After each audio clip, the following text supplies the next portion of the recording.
जी, आज शुरू करते हैं प्रज्ञा पुराण भाग 2 का चतुर्थ अध्याय और श्लोक नंबर है 71। लिखते हैं आचार्य जी, सुरसा के मुख से हनुमान जी मच्छर बनकर बाहर निकल आए। उत्साहों को नियंत्रित करके ही मनुष्य कर्म योगी बन सकता है। जीव होता हुआ भी ईश्वर बन सकता है। हमें किस पर नियंत्रण करने की सलाह दी जा रही है?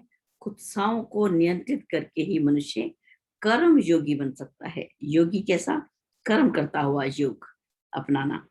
वह जीव है लेकिन वो ईश्वर बन सकता है। हर योगाभ्यास में संयम की तपश्चर्या अनिवार्य रूप से आवश्यक बताई गई है। हम किसी भी प्रकार का योग करें, कैसा भी योग का अभ्यास करें, उसमें संयम की जो तप करना है उसको अनिवार्य रूप से बताया गया है कि निश्चित रूप से हमें संयम करना ही होगा, हम कैसा भी योग अभ्यास करें। कर्म योगी को लोभ, मोह और अहंकार के 3 शत्रुओं का दमन करना चाहिए। अब कर्म योगी को के कौन से शत्रु हैं? सबसे पहले कौन कौन से हैं? लोभ, मोह और अहंकार। ये 3 शत्रुओं का उसको दमन करना ही चाहिए। स्वल्प संतोषी बनकर रहना चाहिए और उमंगों, आकांक्षाओं को आदर्शों के साथ जोड़ना चाहिए। अब बिना सद इच्छाओं के, बिना आदर्श के ज्ञान भी पाप पूर्ण हो जाता है। यदि हमारे जो हम बहुत सारे ज्ञानवान हैं और लेकिन हम उसके अंदर आदर्श नहीं जुड़ा हुआ तो वो कैसा हो जाता है? पाप पूर्ण हो जाता है। देखिए यहाँ पर हम इसका पहले वो भी पढ़ लेते हैं। हनुमान जी अपने लक्ष्य तक पहुंचना चाहते थे। सुरसा से मुक्ति पाना आवश्यक था। लिप्साएं लौकिक पुरुषार्थ के अनुपात में बढ़ती ही जाती हैं। लिप्साओं के सामने पुरुषार्थी नहीं, स्वल्प संतोषी बनकर ही पार जाना उचित है। हनुमान जी ने भी यही किया। प्रत्येक प्रगति के इच्छुक साधक के लिए भी यही अभीष्ट है। योग का लक्ष्य है जीवन ऊपर उठकर ईश्वरत्व तक पहुंचे। इसके लिए नीचे खींचने वाली कुत्साओं से बचना है। ये कार्य संयम से ही संभव है। इसलिए हर प्रकार के योग में संयम का अनिवार्य स्थान है। आदर्श पहचानना ही पर्याप्त नहीं, अपनी आकांक्षाएं और उमंगें उनके साथ जोड़नी होती हैं। मात्र जानकारी है पर आकांक्षा नहीं तो जानते हुए भी आगे ना बढ़ना तो ये और भी बड़ा पाप बन जाता है। व्याख्या के रूप में लिखा। अब हम इसको थोड़ा सा गहराई से देखते हैं कि सुरसा के मुख से हनुमान जी मच्छर बन के बाहर निकल आए और किस प्रकार से हनुमान जी जब उनको जब प्रेरणा मिली कि मुझे सीता जी की खोज में जाना है, वहां पर सभी ने उनको प्रेरणा दी। तो उसके बाद जब वो निकले तो जैसे ही वो अपने काम पर आगे बढ़े तो उनको सबसे पहले कौन मिला? उनको वो पर्वत मिला। क्या नाम था उसका? मैं तो अभी भूल ही गई। सॉरी सॉरी, इसको रिकॉर्डिंग स्टॉप करते दो। तो मैनाक पर्वत जैसे ही वो आगे चले तो मैनाक पर्वत जो था वो समुद्र की लहरों से ऊपर उठ के आ गया कि हनुमान जी आप मेरे पर आराम कर लिए, आराम कर लो। तो वो क्या कहते हैं कि राम काज कीने बिना मोहि कहाँ विश्राम। जब हम कर्तव्य बोध की बात कर रहे हैं, यहाँ पर जो हम पाठ पढ़ रहे हैं वो कर्तव्य बोध का कर रहे हैं। तो राम जी ने बोला कि यदि हनुमान जी बोले कि यदि मैं आराम करने बैठ गया, सुस्ताने बैठ गया, फिर तो हो लिया। हनुमान जी ने बोला कि तब तो हो गया राम का। तो उन्होंने वहां पर उसको रोका। राम काज कीने बिना मोहि कहाँ विश्राम। थोड़ा सा ही आगे बढ़े थे कि देवताओं ने उनकी परीक्षा लेने की बात सोची। जो यहाँ पे सुरसा शब्द आया, सुरसा नाम की राक्षसी का। सुरसा जो थी वहां पर आ गई, सर्पों की माता। अब वो उसको बोलने लगी कि मैं तो तुझे खाऊंगी। अब हनुमान जी बोले मुझे मत खा, राम काज करी फिर मैं आऊं। मैं राम काज का काम कर लूं फिर मैं आता हूँ। सीता कई सुधी प्रभु सुना। सीता की सुध जो मेरे को एक काम दिया, मेरे को एक ड्यूटी दी कि मुझे सीता की खोज के लिए भेजा है, मैं उस काम को करके मैं वापस आता हूँ, फिर मुझे आराम से खा लेना बैठ के, मुझे अभी जाने दे माता। लेकिन वो नहीं बोली, बार बार प्रार्थना करी कि मुझे जाने दे, सत्य कहूँ वही जान दे माई, कि मुझे जाने दे। लेकिन वो नहीं जाने देती। तो बोले क्या करना है? आपके मुंह में आना है, मुझे खाना है। बोले हाँ खाना है। तो वो जितना बड़ा रूप बढ़ाती तो हनुमान जी उससे बड़ा करते थे, उतना बड़ा करते थे। तो अचानक उन्होंने अपनी बुद्धि का इस्तेमाल किया, उसके मुंह में घुसे और मच्छर बन के और एकदम से वापस आ गए। उसकी इच्छा हो गया, मुंह में गया था, तो तूने मुझे नहीं पकड़ा, मैं जा रहा हूँ। और वो वहां से चल दिए, थोड़ा और आगे बढ़े। देखिए, हम जब कर्तव्य पालन में आगे बढ़े तो कितनी बाधाएं आएंगी, देखना अगली और बाधाएं आई। एक और भी यहाँ पे आई थी, निश्चरी एक सिंधु में रही, करी माया नभ के खग गई।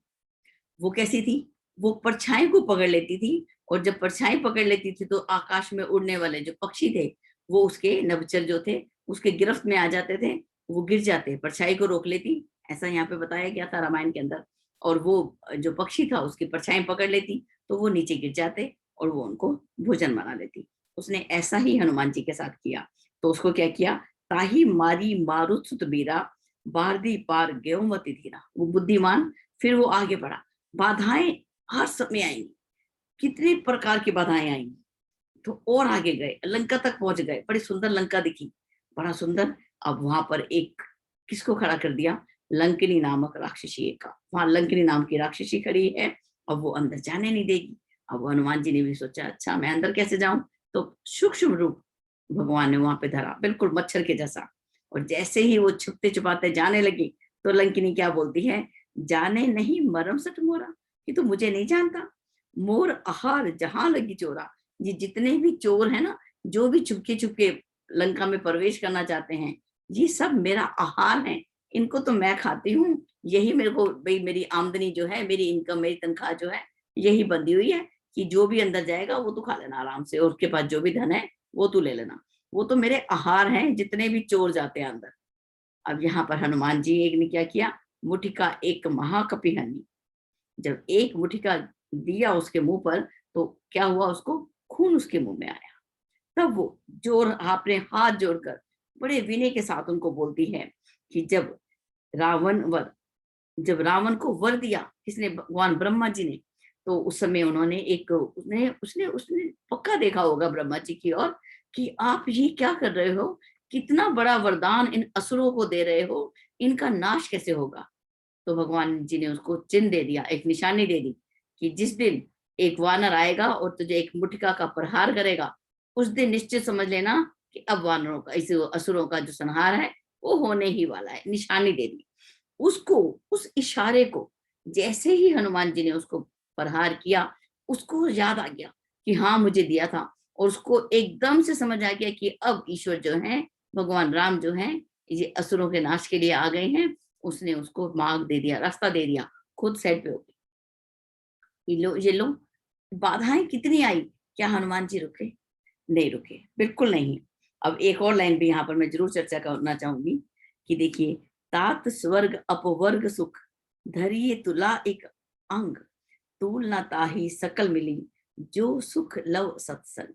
वो कहती है स्वर्ग और मोक्ष, सभी सुख एक तराजू की एक पलड़े पर रख दिए जाएं और दूसरे पर सत्संग रख दिया जाए, तो सत्संग का जो पलड़ा है वो कितना भारी है। इतना सा तो सत्संग मिला था कि एक मुठिका का एक स्पर्श तो मिला था, और उसने कितनी बड़ी सुखद अनुभूति वहां पर की। सत्संग की महिमा यहाँ पर कितनी सुंदर बताई। तो हमारे पास लिप्साएं आएंगी, कितनी सारी तरीके से आएंगी, लालच आएंगी, आलस्य आएगा, प्रमाद आएगा। जब हम ब्रह्म की ये जो यात्रा कर रहे हैं, अपनी एक सुंदर सी ट्रेन में बैठे हुए हैं और हम सब लोग उसी के अंदर चर्चा करते हुए, गुरुदेव की बातों को समझते समझाते हुए अपनी जीवन यात्रा को कर रहे हैं, तो कितनी परेशानियां, कितनी प्रकार की कुत्साएं, लिप्साएं, कितनी तरह की प्रॉब्लम्स आएंगी, बाधाएं आएंगी। हम जब भी हम काम पे निकले और हमें बाधा आए, तो मुझे तो इतनी खुशी होती है ना, अच्छा बाधाएं आई तो बच्चे बोल, मम्मी देखो कितनी प्रॉब्लम आ रही है। मैं क्या बेटा, तो बहुत शुभ शगुन आ रहे हैं, 4 हनुमान जी ने पार की थी, तेरे पास तो एक ही आई है, कितना शुभ शगुन है ये तो। बिल्कुल चिंता मत कर, अब इसका मतलब है तुझे ग्रीन लाइट हो गई है और तू चल पड़।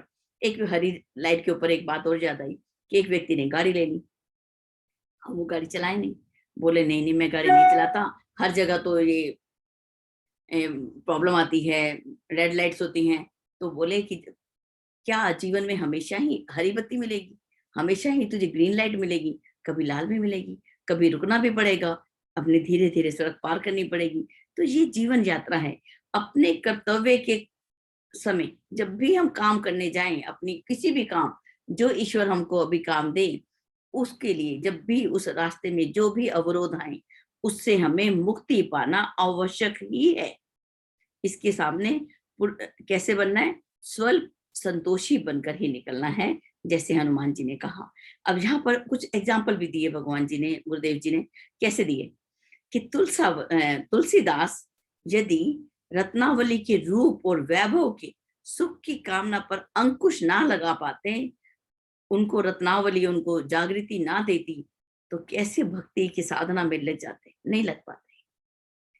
राजा भर्तृहरि वैभव और पिंगला जैसी रमणी के सानिध्य की लालसा पर यदि काबू ना पा सके होते, तो वो कैसे महान सन्यासी बनते?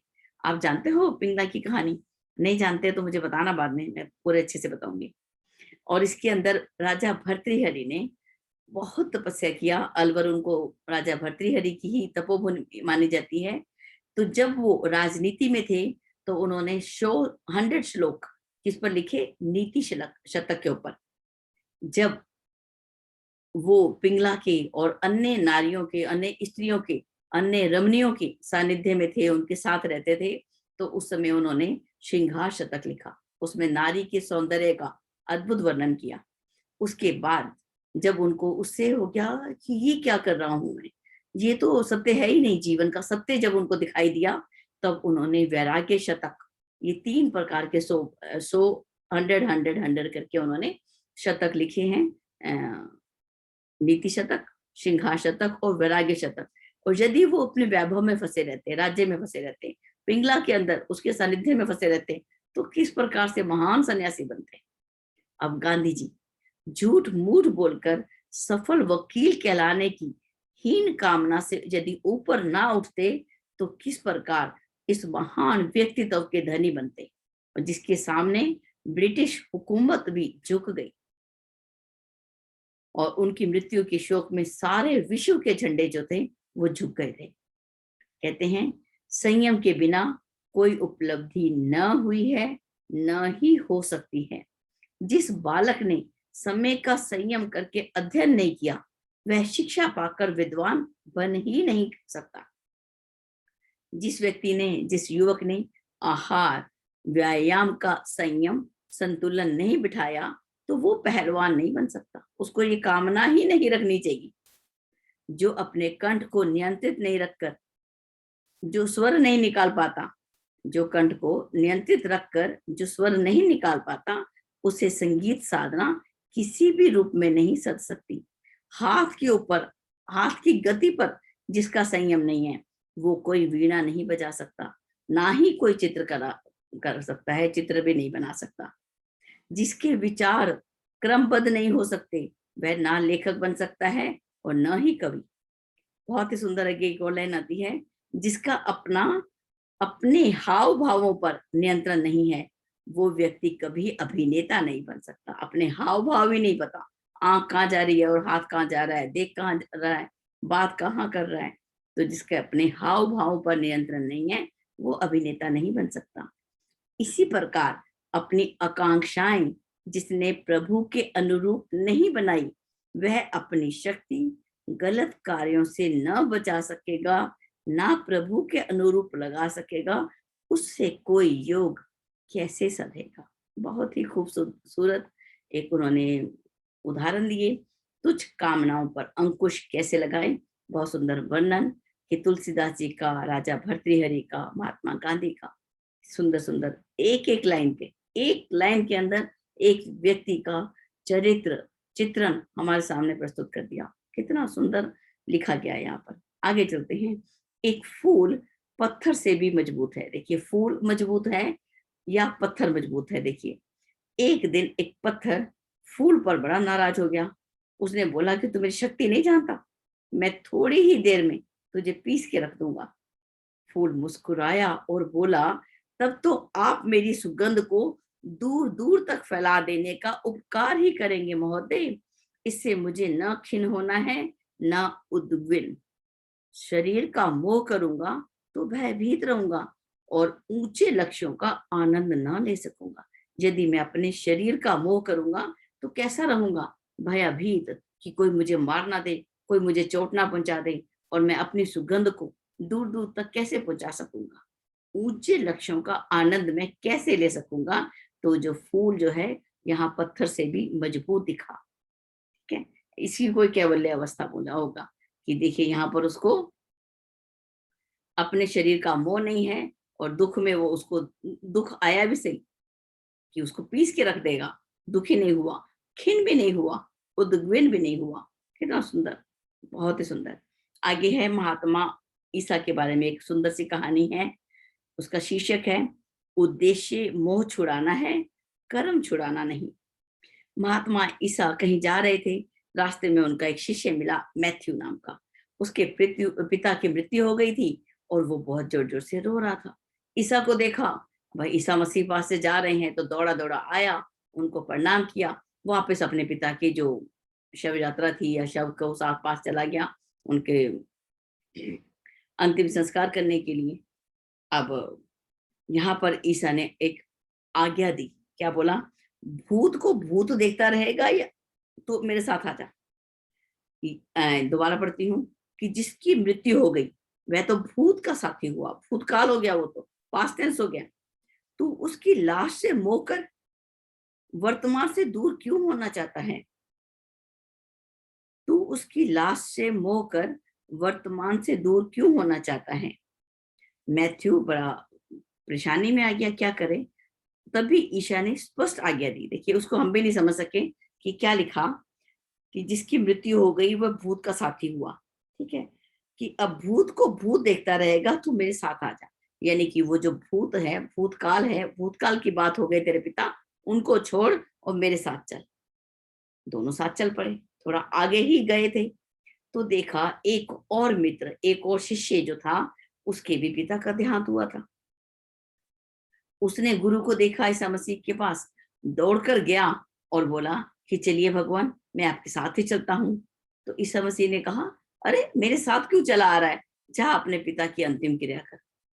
अब शिष्य ने देखा कि ये कैसी बात है कि दो घटनाएं एक ही प्रकार की हैं, लेकिन दोनों के लिए अलग अलग आज्ञा दी गई। तो उसने कहा कौन रुक सकता था। उसने भी पूछा गुरु से कि गुरुदेव, आप मुझे बताएं कि मैं अपने पिता की अंतिम क्रिया कर रहा था और आपने मुझे बोला कि भूत को भूत देखता रहेगा, तो मेरे साथ चल। और जब वो व्यक्ति भी अपने पिता की अंतिम क्रिया कर रहा था, वो आपके पास आया और उसने आपके साथ चलने की बात की, तब भी आपने उसको रोक दिया कि जा अपने पिता का अंतिम संस्कार कर। ईसा मसीह ने क्या कहा? जो राग में फंसा है उसे वैराग्य का उपदेश दो। जो राग मुक्त है उसे वैराग्य का उपदेश देने से क्या लाभ? वो तो वैराग्य से मुक्त था, वो तो ईसा मसीह को देखते ही साथ चलने को तैयार हो गया। वो तो राग से मुक्त था और तुम राग युक्त थे, तो तुम्हें ही वैराग्य का उपदेश दिया। वो तो वैरागी ही है। तो बहुत ही सुंदर, बहुत गहन है, हम इसको समझने का प्रयास करें। आगे चलते हैं। त्रिपक्षीय खिंचाव में गति कहा। एक लकड़ी पानी के किनारे पड़ी थी, उसे 3 जानवर खींच रहे थे।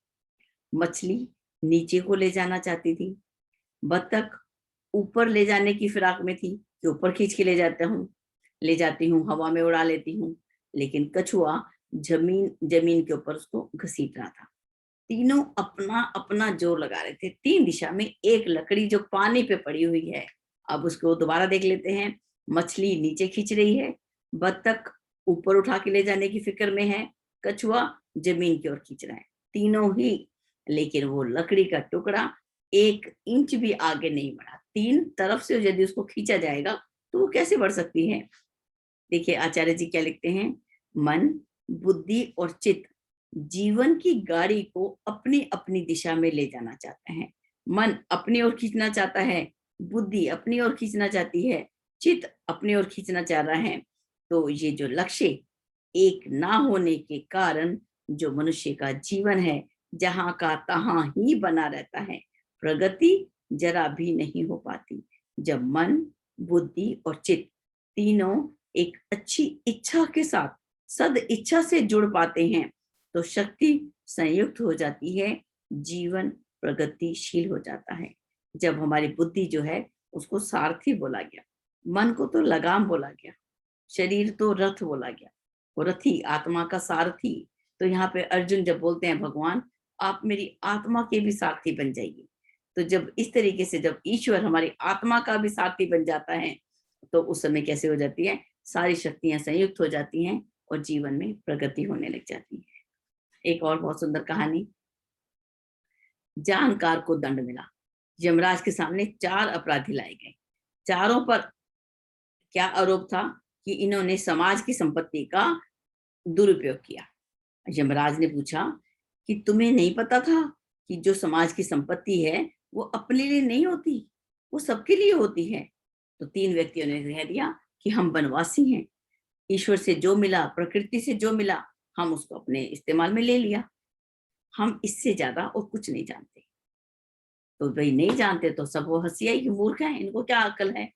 लेकिन चौथा बोला कि ये तीनों मूर्ख हैं, लेकिन मैं तो समझता हूं कि समाज की संपत्ति क्या है और व्यक्तिगत संपत्ति क्या है, मुझे इन मूर्खों में ना गिने। यमराज ने पहले 3 को सामान्य दंड दिया क्योंकि वो अज्ञानी थे, और चौथे को बड़ा दंड दिया क्योंकि वही पापी था। कहते जानकारी भूल से बचाती है, पर जानकारी हो फिर भी गलत इच्छा न रुक सके तो बहुत बड़ा पाप है। इसीलिए चौथे को पापी के रूप में नरक भुगतने की सजा। और आज हम समाज की संपत्ति का किस प्रकार से दुरुपयोग करते हैं। जब भी हम सरकार की का विरोध करना होता है तो कितनी बसें हम जला देते हैं, कितने रेल रोको, कितने यात्री अंदर ही बैठे रह जाते हैं। जो रेल का मार्ग है उसको ध्वस्त कर दिया जाता है, रेलें रोकी जाती हैं। कितना प्रकार से हम सरकार की संपत्ति का और सरकार के समय का जो जो समय सदुपयोग में लग सकता था उसको किस प्रकार से हम नष्ट करते हैं। तो उनको कितना बड़ा दंड मिलना चाहिए, ये हमें जब तक सेल्फ एनालिसिस नहीं हो जाएगा, जब तक हम आत्मिक प्रगति नहीं कर सकते, तब तक हम नहीं कह सकते कि हम राष्ट्र की कुंडली जगाने जगह चले हैं। नहीं चला सकते, नहीं चला सकते। उस मार्ग पर चलने के लिए हमें क्या करना होगा, सेल्फ नियंत्रण, अपने ऊपर नियंत्रण करना होगा कि हम कर क्या रहे हैं। उसके लिए कंट्रोल करना होगा कि हमें असहयोग आंदोलन, जिस प्रकार से महात्मा गांधी ने किया था, कोई भी अन्य तरीके से हम असहयोग कर सकते हैं। सरकार की जो संपत्ति पूरे समाज की है, जो संपत्ति संपूर्ण राष्ट्र की है, उसको हम कैसे नष्ट कर सकते हैं, उसको नष्ट करने का हमें कोई अधिकार नहीं है। चलते हैं श्लोक नंबर 76। कहते हैं जो मनुष्य अपनी तृष्णाओं पर जितना अंकुश लगा सकेगा उसके लिए उतनी ही तत्परता के साथ कर्तव्य पालन संभव हो सकेगा। जो अपनी तृष्णाओं पर जितना अंकुश लगाएगा उतना ही वो अपने कर्तव्य को पूर्ण करता चला जाएगा। संयम के आधार पर संभव हुई बचत से ही कर्तव्य पालन के आवश्यक साधनों को लगाया जा सकना संभव होता है। संयम के आधार पर हमने समय का संयम किया तो उसको कहाँ लगाना है, अपने कर्तव्य पालन में। धन का संयम किया तो किस में लगाना है, अपने ड्यूटीज में, अपनी ड्यूटीफुलनेस में उसका सदुपयोग करना है। समाज की में क्या कर्तव्य हैं हमारे, उसके अंदर उसको लगाना है। ब्राह्मण तथा ब्रह्म वृत्ति के व्यक्ति भी साधु बन सकते हैं। इसका अर्थ है महत्व आकांक्षाओं त्रिविध दुष्प्रवृत्तियों का दमन करने के बाद ही परमार्थ प्रायण हो सकना संभव है, जो ब्राह्मणों का स्वाभाविक गुण देखा जा सकता है। कि जो हमारी महत्व आकांक्षाएं हैं उसके अंदर हमने देखना है कि वो महत्व आकांक्षाएं किस प्रकार की हैं, हम क्या पाना चाहते हैं, हमने अपने जीवन का कौन सा लक्ष्य निर्धारित कर लिया है। और इसके लिए हमें ब्राह्मण का स्वभाव हमारे अंदर होना चाहिए, ब्रह्म तत्व की जिज्ञासा हमें अंदर होनी चाहिए। इसका अर्थ भी थोड़ा सा बताया गया। ऋषि कहते हैं ब्राह्मण वह है जिसमें संयम की सहज वृत्ति है। जिसमें संयम की वृत्ति नहीं है वो कैसा ब्राह्मण, जो आवश्यकताएं बढ़ाने में नहीं दुष्प्रवृत्तियों के दमन में गौरव समझता है। साधु का अर्थ है सहज परमार्थ प्रायण होना, जिसमें ब्राह्मण वृत्ति नहीं, उसके साधु के कर्तव्य उत्तरदायित्व नहीं संभल उससे साधु के कर्तव्य उत्तरदायित्व नहीं संभल सकेंगे। हम बोलें कि मैं ब्राह्मण हूं, लेकिन अगर मेरे अंदर मैं सहज नहीं हूं, परमार्थ प्रायण नहीं हूं, तो उसको ब्राह्मण वृत्ति नहीं कह सकते। ठीक है, साधु का अर्थ यहाँ बताया गया। अब यहाँ पर 1 2 3 कहानियां दी हैं और उसके बाद ये अंतिम श्लोक आएगा, उस पर हम चलते हैं।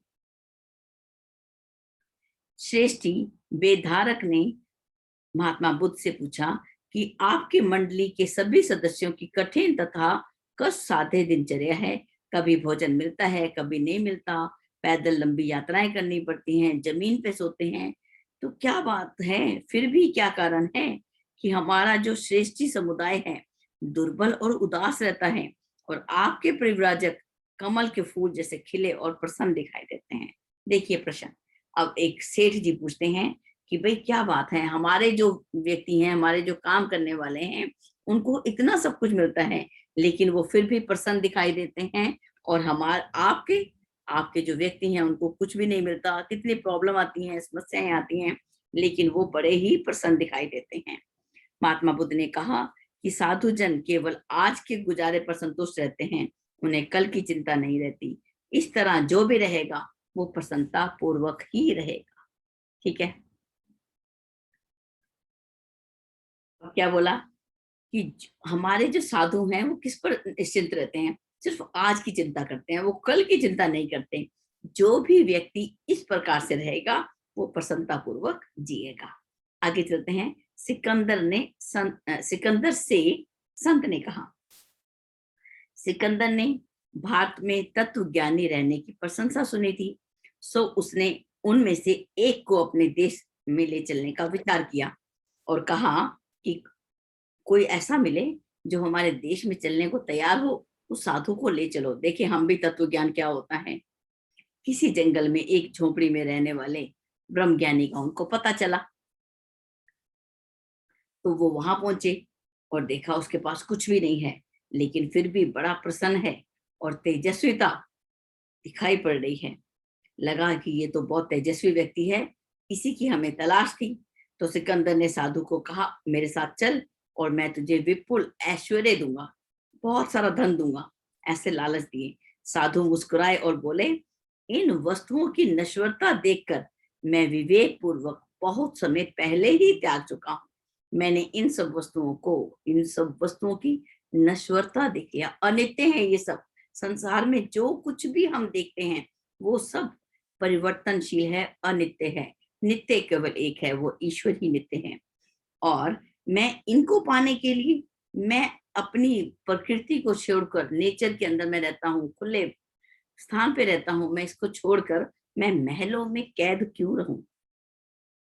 सिकंदर को तो बड़ा अपमान लगा और उसने म्यान निकाल ली, अपनी तलवार जो म्यान में से तलवार निकाल दी और कहा कि तुमने कहना नहीं माना तो मैं तुम्हारा सिर जो है धड़ से अलग कर दूंगा। ब्रह्म ज्ञानी अब तो केवल मुस्कुराए नहीं, हंस पड़े। बोले, आप काल से भी ज्यादा बली नहीं है जो उसके विधान को मिटा सके। जब तलवार से आज ही मरना है तो उस समय को आया देख, मैं डरूंगा क्यों। बंधन मुक्ति पर तो मैं प्रसन्न ही होऊंगा। सिकंदर ने तत्व ज्ञानी की मन स्थिति को लोभ और भय से ऊंचा उठा पाया और फिर बलपूर्वक अपने देश में ले चलने का विचार जो था वो ही छोड़ दिया। अब देखिए एक और कहानी है, कहानी रैदास की। रैदास की कर्तव्य निष्ठा से इंद्र देवता बहुत प्रसन्न हुए। वो सोचने लगे कि इसकी दरिद्रता दूर करनी चाहिए। वो पारस मणि लेकर उसके पास पहुंचे और जाकर उनसे कहा कि ऐसा है कि रैदास जी, आप मुझे, मैं कहीं तीर्थ यात्रा पे जा रहा हूँ, आप मेरा ये जो है एक छोटा सा जो लोहे का टुकड़ा है, था तो वो पारस, कि इसको अपने पास रख लो और जब आपको धन की आवश्यकता हो तो आप इसको लोहे से छू लेना, तो वो सोना हो जाएगा और आपको किसी वस्तु का अभाव नहीं रहेगा। संत रैदास ने सत्कार किया और कहा कि ये झोपड़ी में कहीं रख दे भाई, छुपा दे। छुपा दिया। बहुत साल बीते, संत रैदास अपने काम में लगे थे। इंद्र देवता वहां से आए और सोचा कि देखूं कि रैदास तो बहुत संपन्न हो गए होंगे। वहां जाके देखा तो कुटिया वैसी की वैसी ही थी, उसमें कोई भी अंतर नहीं आया था। तो उन्होंने पूछा, याद दिलाया कि मैंने तो आपको पारस दिया था, तो आप तो बिना परिश्रम करके ही इतना धन इकट्ठा कर सकते थे, तो आपने ये काम क्यों नहीं किया। तो उन्होंने क्या कहा, देखिए यहाँ पढ़ते हैं। कोने में से ढूंढकर पारस इंद्र को लौटा दिया और वे सच्ची संत वृत्ति के प्रति नतमस्तक होकर वापस स्वर्ग चले गए कि ये काम, जो धन मुझे बिना परिश्रम के मिले वो धन मुझे नहीं चाहिए। ठीक है, आगे चलते हैं अंतिम यात्रा की ओर। लिखा, धर्म के दूसरे युग्म संयम और कर्तव्य का अन्य से संबंध समझने पर सभी उपस्थित जनों को बहुत संतोष हुआ। अब धर्म का दूसरा युग्म के बारे में यहाँ पे चर्चा हुई, सबने समझा कि संयम क्या है और कर्तव्य पालन क्या है। लिप्सा, नियमन के बिना कर्तव्य धर्म का पालन नहीं बन सकता। इस तथ्य को जो लोग समझते हैं वे ही धर्म के तीसरे चरण की अवधारणा करने में समर्थ होते हैं। और देखिए, पहला युग्म था सत्य और विवेक, दूसरा संयम और कर्तव्य पालन। वो बोलते हैं कि जिसने कर्तव्य धर्म का पालन नहीं किया वो लोग तीसरे चरण को, तीसरे युग्म को क्या समझेंगे, जिससे सभी देवत्व को प्राप्त हो सकते हैं। ज्ञान गोष्ठी में आज का प्रतिपादन सभी को बहुत भाया। उन्होंने अपने को इस प्रतिपादन से कृतकृत्य माना। नित्य समय पर समारोह विधिवत विसर्जित हुआ। भ्रांति का वात चक्र ध्वस्त हो गया, जिसने मनुष्यों को खंड खंड कर अलग अलग फेंक दिया था। ये जो सत्र चल रहा था, आशुलायन ऋषि जो थे, विद्युत ने यहाँ पे प्रश्न किया था कि संयम क्या है, कर्तव्य पालन क्या है, तो उसका अर्थ देते हुए उन्होंने जो सत्र पूरा किया। पूरा समारोह जो था बड़े विधि पूर्वक पूर्ण हुआ, और जो भ्रांति थी, मन में भ्रांति थी, उसको, उसका वात चक्र यहाँ पे ध्वस्त हो गया, और जिसने मनुष्य को खंड खंड करके अलग अलग फेंक दिया था। मतलब कि उसने क्या था कि धर्म क्या है, तो धर्म के 10 लक्षण जब गुरुदेव ने यहाँ पे बताए कि जिस व्यक्ति के अंदर धर्म की ये 10 लक्षण हैं, वो ही व्यक्ति धार्मिक है। दूसरे व्यक्ति को हम धार्मिक नहीं बोल सकते, चाहे वो कितनी पूजा पाठ करे, किसी भी संप्रदाय का हो, उसके अंदर धर्म की ये सब कुछ होना ही चाहिए। तो इसके अंदर उन्होंने हमें सब कुछ बताया, किस प्रकार से हम संयम का पालन करें, और जो संयम से हमने संपदा इकट्ठी की, मान लो हमने समय समय संयम किया, तो हमारे पास समय बच गया। उस समय का हमने किस प्रकार से इस्तेमाल किया, किस प्रकार से उसका प्रयोग किया।